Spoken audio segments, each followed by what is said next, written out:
So back at Gen Con this last year, I saw a game while I was walking through the aisles, and it was on one of my favorite things, Reanimator. Now, I was mostly familiar with Reanimator originally from the movies starring Jeffrey Combs, but I've since gotten into a comic of it and other things, and so I saw a board game, I was excited, but I didn't grab it. But I recently did grab the game, I purchased it and the expansion. Now, is the game any good? Let's go ahead and head to the table and find out how it plays, and then I'll let you know. It's time for another Dice Tower review with Robert Geistlinger.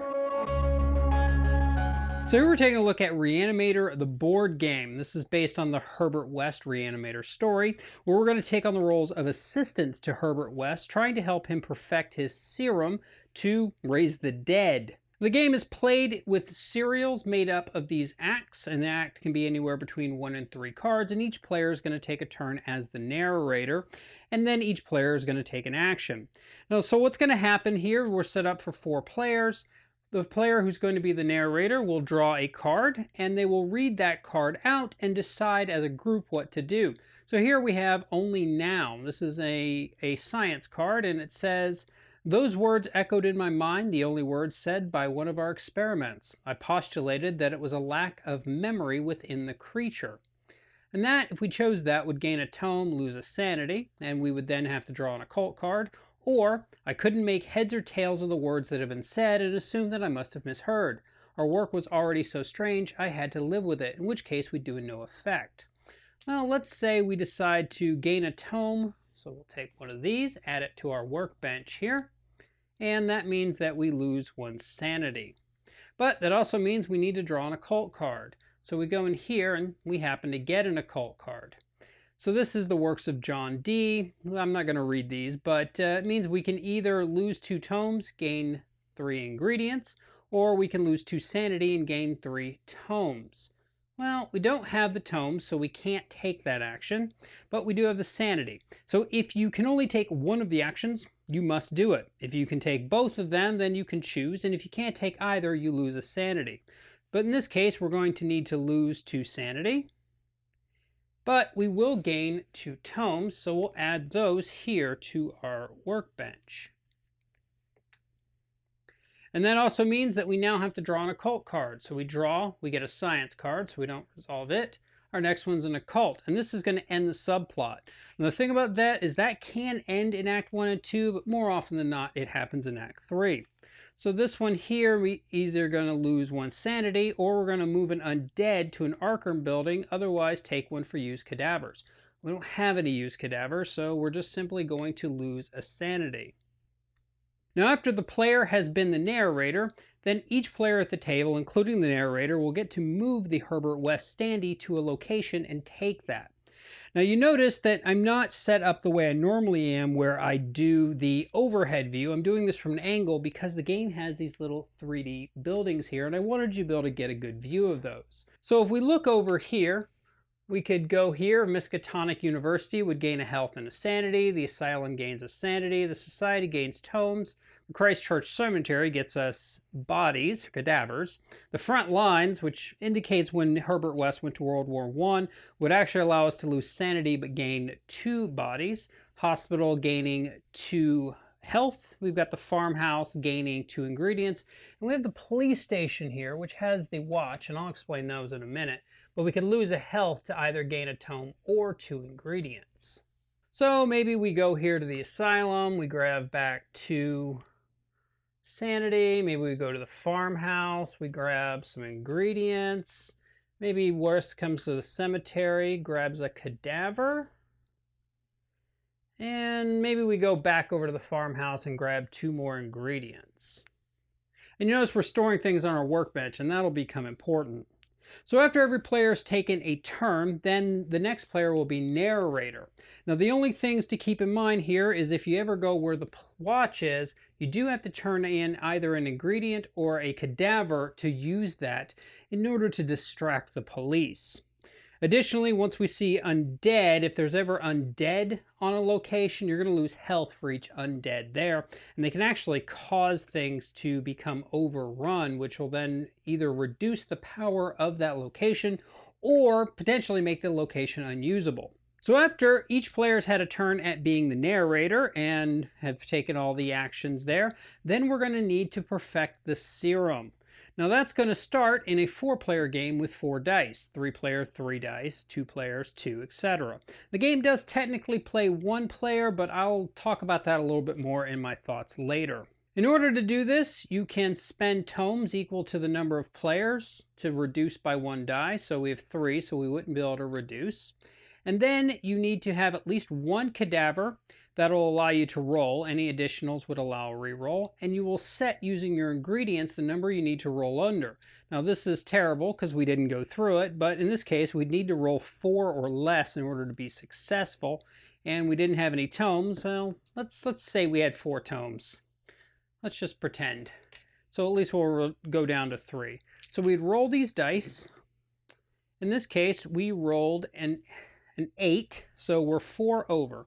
Now if we had an additional cadaver, we could turn this one in and grab another to re-roll, but we don't, so we're going to have to take a penalty. And we're going to take the difference between this dice and the number of ingredients and reduce our health and sanity by that, so maybe we get rid of, say, 3 health and 1 sanity.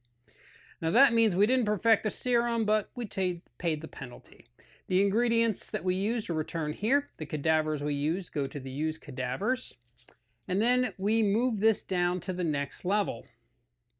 Now we're going to continue through that until we get to round 6 here, in which case we're going to go through the exact same motions, only this time we have to be successful. If we are successful, then we win the game in that round. If we're unsuccessful and we run out of cadavers for rerolls, then we've lost the game. Additionally, if at any point during the game your health or sanity is reduced to 0, you will lose the game. Or if ever when you go to perfect the serum you have no cadavers in which to experiment on, you will lose the game as well. Alright, so that's going to be a look at Reanimator, the board game. Now I'm going to just start out this review by saying, and it's not that it's a bad game, it's not that it's a broken game, it's just kind of an okay game. Now it does have some flaws in it. First off, this doesn't feel like a multiplayer game. I know it's a cooperative game, and I have been critical of some cooperative games in the past for feeling a little too solo-ish. This one definitely feels solo-ish, because if you play this one multiplayer, there's really nothing that stops us from quarterbacking, and honestly, it just doesn't feel like each player is really making meaningful decisions. It feels a little overly group-thinky to the point to where somebody's going to kind of take the lead. But that's not really the biggest problem in this game. The biggest problem in this game is honestly what should have been the selling point of this game, and that's those 3D buildings. And it's because it takes time to put them together. Honestly, each time I've brought the game out, it's taken me a good 15 minutes to assemble all the buildings. Now you could say, why don't you just glue all the buildings together and have them ready to go? Well, that would be wonderful, and I absolutely thought about doing that. Except there's at least 2 buildings that once glued together no longer fit in the box, thus throwing that is not a possibility, so now I have to glue some together, not glue some together. And honestly, as cool as the 3D buildings look, it's just not worth the hassle. I find whenever I set this game up half the time now, I don't even bother assembling them. I just lay the tops of the buildings out, and in which case, this could have just been a board. Now obviously, it was a selling point for the game, and unfortunately, if the main selling point to a game is something that's also the biggest detriment to the game, that's a design flaw that I really take a serious issue with. Because all in all, I went into this game with honestly a bias towards liking this game. And even after the first time, I could feel that sense of building in me, but I really wanted to like this game because I love Reanimator. Both the comic of Reanimator, the story, the movies with the wonderful Jeffrey Combs. I will say that's the one thing nice about this game, is it made me want to go back and rewatch the Jeffrey Combs Reanimator movies, and I had a blast doing that. Unfortunately, I had more fun watching those again, which I've now watched a million times, than I did playing this game. However, I did play the game later solo, and I did enjoy it for a solo puzzle. Now, I still think there's some other flaws in the game. One, the cards in the game kind of become a little samey after a while. They're really cool the first few times you play, especially if you're really into the lore and the story and the mythos, but after a while, you stop reading them. As you saw in my overview, I just kind of stopped reading them, and that's unfortunately what's happening in my real games as well. Additionally, the game goes on what feels like at least a round too long, possibly more, especially at the higher player counts. I think I would enjoy this game mostly as a 3-player rules, like I'm playing 3 players, but playing solo and playing maybe 4 rounds. That's to me where this game is fun, and it has that puzzle nature that I enjoy in a solo game. But then again, as I said with the buildings, it has the problem of taking too long to set up, so I don't bother setting up the 3D miniatures. So overall, while I really do like the game as a puzzle, and I like the theme, this is a complete miss for me. I have a hard time recommending this game. Now, one thing I didn't cover in the rules that I should point out right now is during the beginning of the final round, you do convert all of your corpses that are in the undead pile to be undead out on the board. And there are rules on how they go out there. And that does make that last round feel more climatic and feels better.